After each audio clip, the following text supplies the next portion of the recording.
Pandarosh presents The Story Collection, The Greys, for the writer Dr. Amr Mounir. Visit.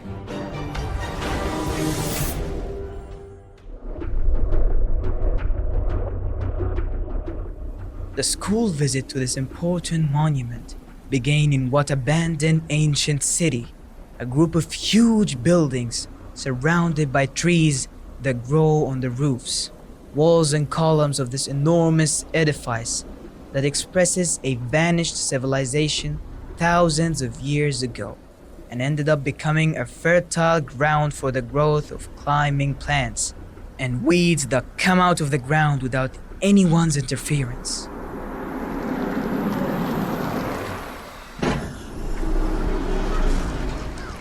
The teacher descended with his students to the roof of the high hill from the flying vehicle carrying them, which had traveled a long distance from their school established in the city of Atlantis, which is located in the heart of the Atlantic Ocean, on a high plateau where the high sea waves crash on its stones.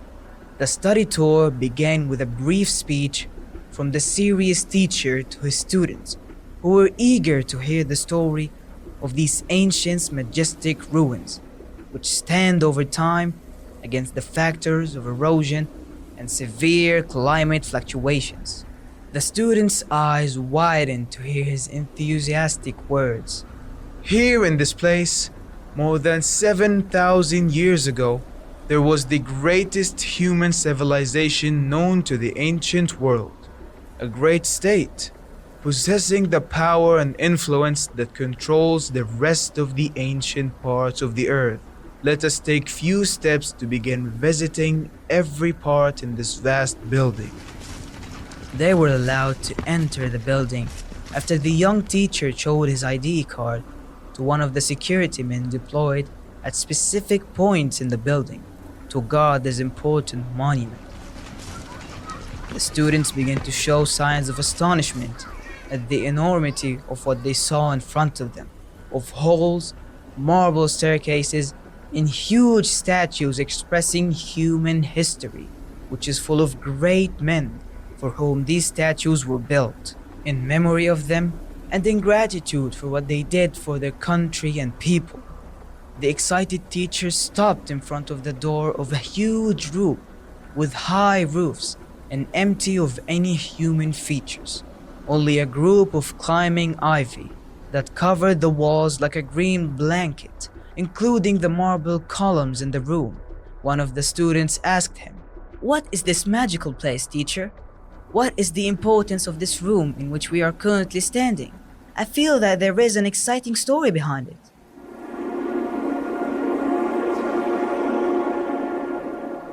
The teacher quickly responded, Indeed, this place was the most important room in this building.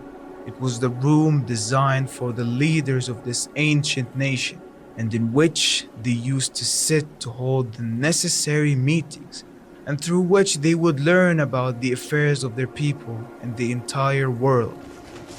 They walked a little as one group until they reached a huge hall with a high ceiling and high dome, with traces of colorful drawings of creatures wearing colorful clothes.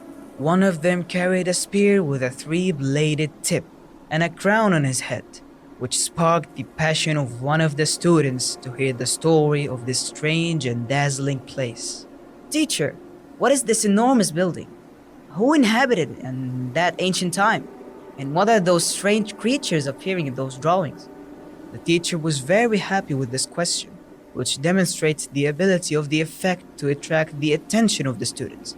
He responded, This place is the highest part of this great building.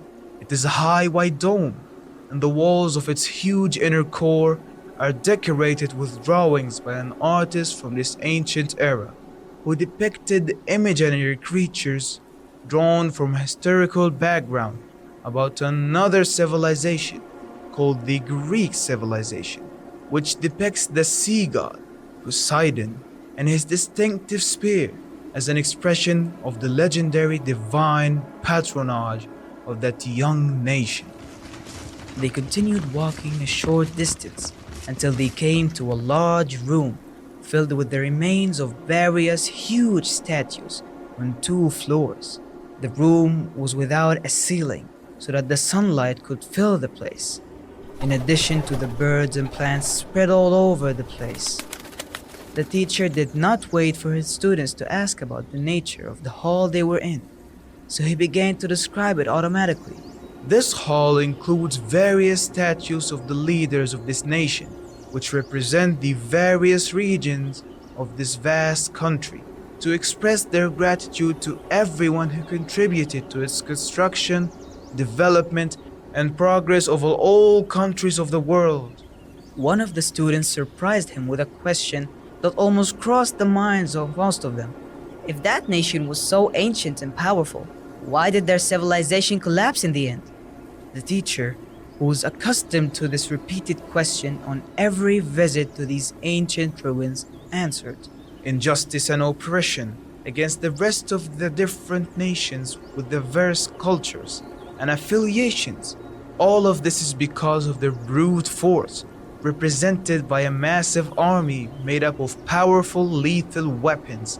This ultimately led to their clashing with the countries of the entire world, and successive wars and strife broke out that led to the collapse of human civilization in the end, due to mass atomic pollution, rising sea levels, and most importantly, the emergence of a large number of epidemics that revived after having been lurking in the frozen corpses of animals in the north and south poles of the world.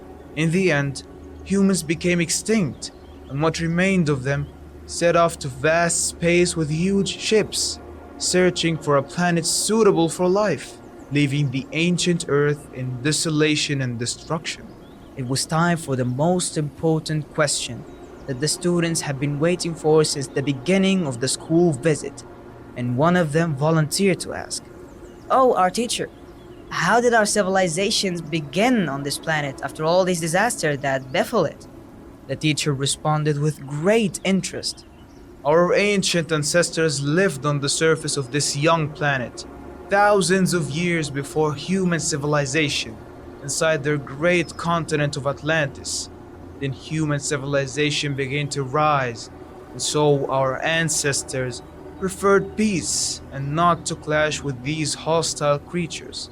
So they left the planet and their huge continent after it was hidden in the heart of the ocean, in the interior of the earth. They returned once again to their original home, outside the solar system, planet T4. But they continued to watch the earth closely from the lunar base. And when what they expected happened, then humans ended up destroying the planet. The ancestors returned again and repaired what the human beings had destroyed. The school visit ended with the ruins of the remains of the Congress building of the defunct American civilization. The flying vehicle came to carry these space giants who looked like extinct humans, whose ancestors brought life to a young planet that was almost dying.